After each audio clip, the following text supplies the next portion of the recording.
Hello, I'm Elle Director. This is Elle Director Vision, and you are watching Elle's Kitchen, the cooking show for men. Today, we make my legendary burgers. This is a recipe that I created over 10 years ago. Anytime I had friends and family over to hang out or watch and talk about movies, because you guys know I like doing that kind of stuff, this is what we would make, and we're gonna do it all in a Weber barbecue. This will make you the life of any backyard barbecue or dinner party. Stick around, we're gonna have some fun.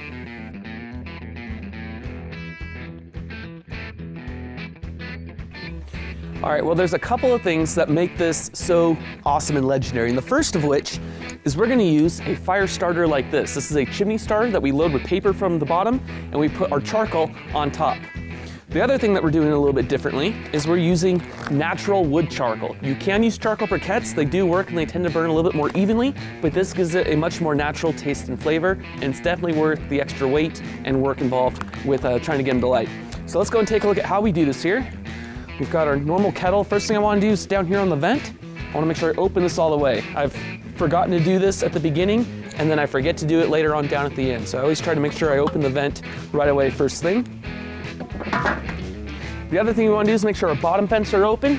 You got a lever down here that allows you to do that, and make sure you see all three of them, you'll be good. We're going to pull our grill off to get these things started.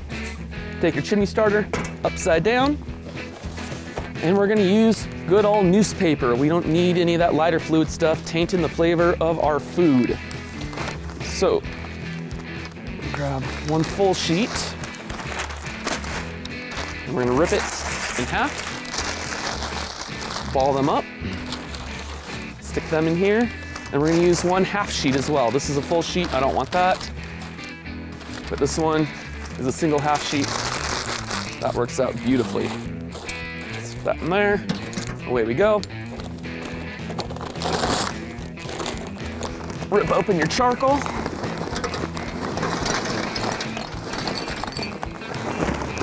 And you want to shake them around, make sure that it really gets packed and loaded. We're going to be making 4 burgers today, so I want to make sure I've got a lot of charcoal in here. Sometimes the extra charcoal spreads around the side, that's fine. That'll all catch up later. Add some more to this here. And I mean, and you can see these are literally pieces of wood. This is like real wood charcoal. This is not the compressed Kingsford briquettes or anything. So this stuff is pretty legit. All right. And just because I'm a little bit of a pyro, I like to put a timer that I call my egg timer. And we have 2 firecrackers. We do live in the backwoods of Idaho. We can get away with it out here. We're just gonna lay them here on top. And that will give me a good 5 to 10 minute warning when I'm inside the house that the briquettes are getting close to being ready. Next, take a match. Nope. And then I like lighting it from below the grate, not through the holes. And that just tends to work out better for me. All right, and at this point, because we have our timers in place, we can go inside, go do other things, and we'll start preparing our meat and wait for the pop. All right, now we're inside waiting for the charcoal to get going. Let's talk about the other ingredients that we're gonna need. First thing I always like to do when I come back inside after I've lit my charcoal is pull out the cheese. We're actually going to be putting this on the grill at some point later, but we wanna pull it out now, let it start getting to room temperature before we grill it. Helps it melt a little bit faster. The other thing we're gonna need is, of course, beef. This is not the vegetarian way, this is the good old-fashioned eating things that went moo way. We're gonna be making half-pound patties.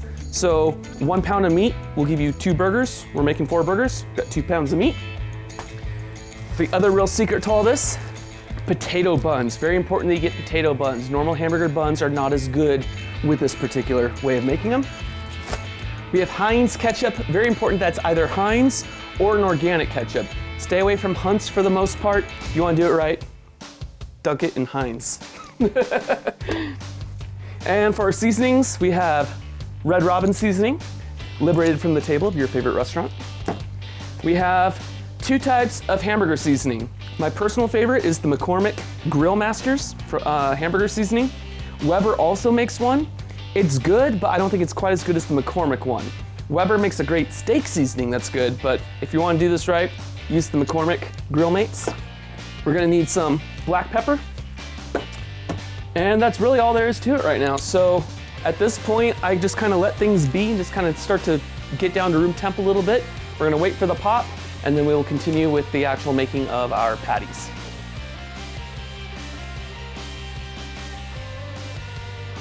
Well, we were inside watching a movie and we heard the pop from the firecrackers, so I came out and checked at it. This is actually ready to go.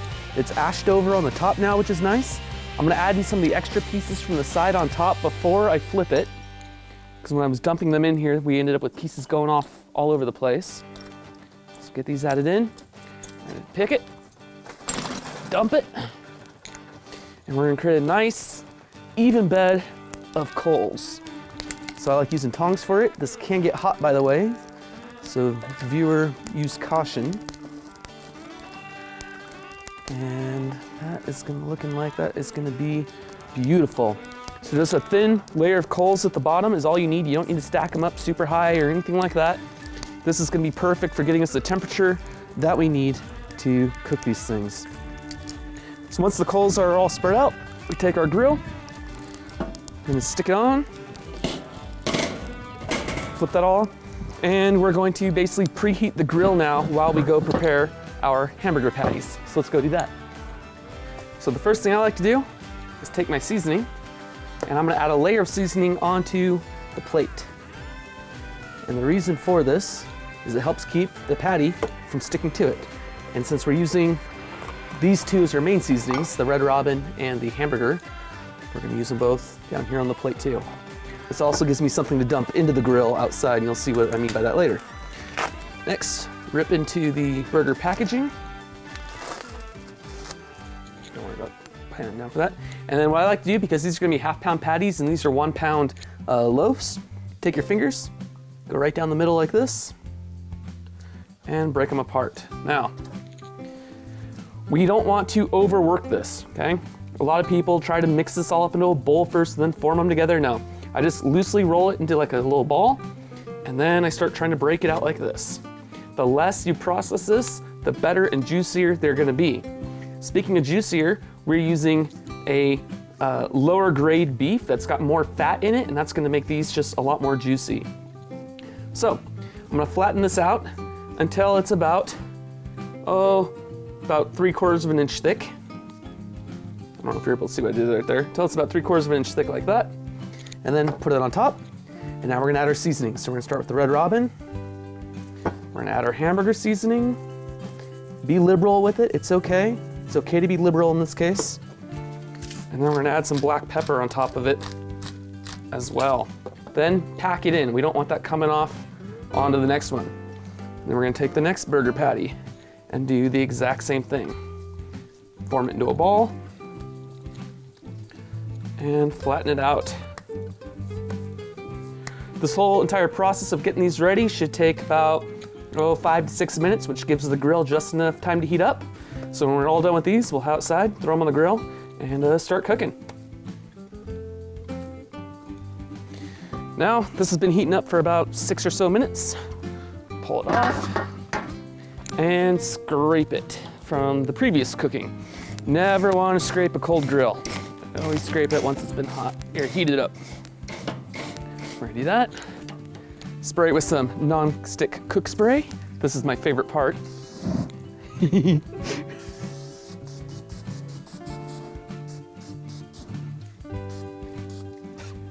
All right. And then we're gonna take our patties and throw them on. Now the reason why we preheat the grill too is it's gonna give us those beautiful sear lines in the patties when we flip them over.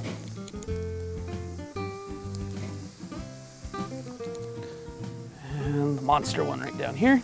And then all this extra seasoning that's in here, I put into the hot coals, and that just smokes it up real nice and gets the smell of that into the meat. Okay, we're gonna do these for 6 minutes each side. So set your watches for 6 and keep an eye on things. We're gonna move quick.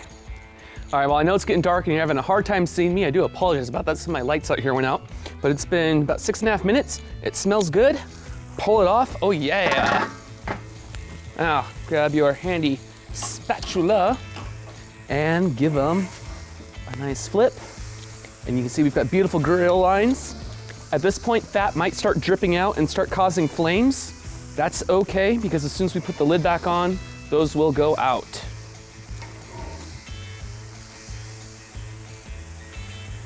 Okay, trying to keep them over the hottest parts here. Perfect. Cover them back up. Reset your watch. Let's head back inside and grab some cheese. All right, at this point, we gotta move really, really quick, because in about 3 minutes, we're gonna go put on our pre-sliced cheese that I just made. So you can see these are nice, hefty chunks of cheese. They're nice and thick, and that's gonna make for a really nice cheeseburger. If you wanna do these burgers up right, you could put lettuce and things on it. However, I just like good old-fashioned cheese and ketchup. That's all you need on the burgers, and it tastes absolutely amazing. So before I put the cheese on, and while I'm waiting on things, I'm gonna start prepping our plates. And get just your bun ready to go. Push this back up. Keep an eye on the time. And in about another minute, we're gonna head on out with the cheese, and we'll cheese these suckers up. All right, we're about 4 minutes into our cooking time. Pull off the lid again. We're gonna cheese up the burgers. If you happen to have thinner pieces of cheese, what I'll do is I'll take another one that's cut in half and put that on top as as another piece, and that will help make sure all your burgers are nice and cheesy. But these are looking nice. Put this back on, and this should be just dripping with goodness here in about 2 more minutes. All right, so these, oh yeah, are looking really good. Look how the cheese just melts around them. Mmm, so good. So good. So let's go ahead and put these on a plate. You'll notice that they do shrink in size from what they originally were. But that's okay, because that makes these fit perfectly on the buns. All right, when you're done for the night, put the lid back on. Don't close the vents off yet. You want to make sure that all that grease and fat burns off as much as possible. I usually come back out in about an hour or so and close the vents, especially in weather like this when it's snowing and raining out. Let's go eat these. My mouth is watering. Here we go, the final product. Show you guys how I like to serve them up. Just grab your burger, throw it on a potato bun, shake up your ketchup, and then you put a little bit on like that. Swoosh it down, makes a mess. Oh, look at that juice starting to run out already. Oh yeah, and it's running clear. It means it's gonna be nice and well done in the middle, no pink at all. I'm not a fan of pink in my meats. And if you really want to do this up proper, this is the secret. Add more ketchup with every single bite. Mmm, so good. And you see all the layers in here? And this is absolutely amazing. These burgers, like I say, will make you famous at any backyard barbecue. Thanks for watching. I'm El Director. This has been El's Kitchen, and you're watching El Director Vision.